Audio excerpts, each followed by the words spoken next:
Hello welcome back to team Manju's era.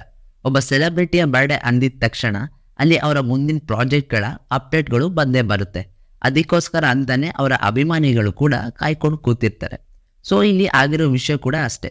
ಇವತ್ತು ಶ್ರೀಮುರಳಿ ಅವರ ಹುಟ್ಟುಹಬ್ಬ. ಇವರ ಹುಟ್ಟುಹಬ್ಬಕ್ಕೆ ಬಗೀರ ಸಿನಿಮಾ ತಂಡದಿಂದ ಒಂದು ಟೀಸರ್ನ ಬಿಡುಗಡೆ ಮಾಡಿದ್ದಾರೆ. From the makers of KGF and Salaar team. ಹೇಗಿದೆ ಈ ಬ್ಲ್ಯಾಕ್ ಪ್ಯಾಂಥರ್ ಟೀಸರ್ ಅನ್ನೋದನ್ನ ತಿಳಿಸ್ತೀನಿ. ಅದಕ್ಕೂ ಮುಂಚೆ ನೀವೇನಾದರೂ ನಮ್ಮ ಯೂಟ್ಯೂಬ್ ಚಾನಲ್ಗೆ ಫಸ್ಟ್ ಟೈಮ್ ಬಂದಿದ್ರೆ ಸಬ್ಸ್ಕ್ರೈಬ್ ಮಾಡಿಕೊಂಡು ಸಪೋರ್ಟ್ ಮಾಡೋದನ್ನು ಮಾತ್ರ ಮರಿಬೇಡಿ. ಸೊ ಈ ವಿಡಿಯೋ ಶುರು ಮಾಡೋಕ್ಕಿಂತ ಮೊದಲು ನಮ್ಮ ಯೂಟ್ಯೂಬ್ ಚಾನಲ್ ಕಡೆಯಿಂದ ಶ್ರೀಮುರಳಿ ಅವರಿಗೆ ಹುಟ್ಟುಹಬ್ಬದ ಶುಭಾಶಯಗಳು.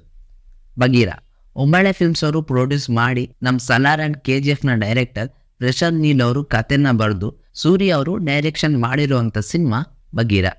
ಇವತ್ತು ಬೆಳಿಗ್ಗೆ ಈ ಸಿನಿಮಾದ ಟೀಸರ್ ಬಿಡುಗಡೆ ಆಗಿದೆ. ಈ ಟೀಸರ್ ನೋಡಿದ ಮೇಲೆ ನನ್ಗನ್ಸಿದ್ದು ಈ ಸಿನಿಮಾದಲ್ಲಿ ಶ್ರೀಮುರಳಿ ಅವರು ಪೊಲೀಸ್ನ ಕ್ಯಾರೆಕ್ಟರ್ನಲ್ಲಿ ಕಾಣಿಸ್ಕೊಳ್ತಿದ್ದಾರೆ. ಈ ವಿಷಯನ ಟೀಸರ್ ಮೂಲಕ ಇವರು ತಿಳಿಸಿದ್ದಾರೆ. ಆ್ಯಂಡ್ ಈ ಟೀಸರ್ನಲ್ಲಿ ಯಾವುದೋ ಒಂದು ಫ್ಯಾಮಿಲಿಗೆ ತೊಂದರೆ ಆಗಿದೆ. ಆ ಫ್ಯಾಮಿಲಿಯಲ್ಲಿ ಆ ಹುಡುಗಿನ ಕರ್ಕೊಂಡು ಹೋಗಿದ್ದಾರೆ. ಅದ್ರ ಜೊತೆ ಅವಳ ತಮ್ಮನನ್ನು ಕೂಡ ಇಲ್ಲಿ ವಿಲನ್ಗಳು ಕರ್ಕೊಂಡು ಹೋಗಿರ್ಬೋದು. ಸೊ ಈ ವಿಷಯಕ್ಕಂತಾನೆ ಶ್ರೀಮುರಳಿ ಅವರು ಅಲ್ಲಿಗೆ ಆ ಹುಡುಗನ ಕಾಪಾಡೋಕೆ ಅಂತ ಬಂದಿರಬಹುದು. ಇವರ ಜೊತೆ ಇವರ ಟೀಮ್ನ ಕೂಡ ಅಲ್ಲಿಗೆ ಕರ್ಕೊಂಡು ಬಂದಿರಬಹುದು. ಅಷ್ಟೊತ್ತಿಗಾಗ್ಲೇ ಆ ಹುಡುಗಿನ ಇವರುಗಳು ಸುಟ್ಟು ಕೂಡ ಹಾಕಿರ್ಬಹುದೇನೋ. ಆ್ಯಂಡ್ ಆ ಫ್ಯಾಮಿಲಿಯ ಆ ಹುಡುಗ ಅಲ್ಲೇ ಎಲ್ಲೋ ಬಚ್ಚಿಟ್ಕೊಂಡಿರ್ತಾನೆ ಅನ್ಸುತ್ತೆ. ಸೊ ಇವರು ಕೂಡ ಅಂದ್ರೆ ಆ ರೌಡಿಗಳು ಕತ್ಲೆಯಲ್ಲಿ ಅವನ್ನ ಹುಡುಕ್ ಬಿಡ್ತಾರೇನೋ. ಅಷ್ಟೊತ್ತಿಗೆ ಆ ಹುಡುಗ ಶ್ರೀಮುರಳಿ ಅವ್ರನ್ನ ಕರೆದು ಬಿಡ್ತಾರೇನೋ. ಸೊ ಹೀಗೆ ಶ್ರೀಮುರಳಿ ಅವರ ಎಂಟ್ರಿಯಾಗಿ ಅಲ್ಲಿದ್ದ ರೌಡಿಗಳನ್ನೆಲ್ಲ ಇವರು ಹೊಡೆದಾಕ್ಬೋದೇನೋ. ಸೊ ಈ ರೀತಿ ಒಂದು ಫೈಟ್ ಸೀಕ್ವೆನ್ಸ್ನ ತೋರಿಸುವಂತ ಪ್ರಯತ್ನನ ಟೀಮ್ ಬಗೀರ ಅವರು ಶ್ರೀಮುರಳಿ ಅವರ ಬರ್ತ್ಡೇಗೆ ಈ ಪ್ರಯತ್ನನ ಮಾಡಿದ್ದಾರೆ. ಇದು ಈ ಟೀಸರ್ನ ಕತೆ ಆಗಿರ್ಬೋದು. ಇನ್ನೂ ಹೆಚ್ಚಿನ ಡೀಟೇಲ್ಸ್ ನೋಡ್ತಾ ಹೋದ್ರೆ ಈ ಸಿನಿಮಾದಲ್ಲಿ ಶ್ರೀಮುರಳಿ ಅವರು ಒಂದು ರೀತಿ ಬ್ಲ್ಯಾಕ್ ಪ್ಯಾಂಥರ್ನ ರೀತಿ ಕಾಣಿಸ್ಕೊಳ್ತಿದ್ದಾರೆ. ಇದೇ ವಿಷಯನ ಟೀಸರ್ ಬರ್ತಾ ಇದೆ ಅನ್ನೋ ಪೋಸ್ಟರ್ನಲ್ಲೂ ತಿಳಿಸಿದ್ರು.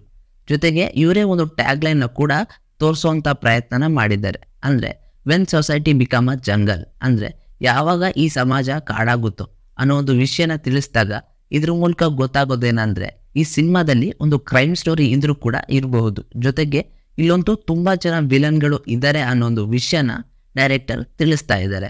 ಆ್ಯಂಡ್ ಇವರು ಇನ್ನೊಂದು ಟ್ಯಾಗ್ಲೈನ್ ಕೂಡ ತಂದಿದ್ದಾರೆ.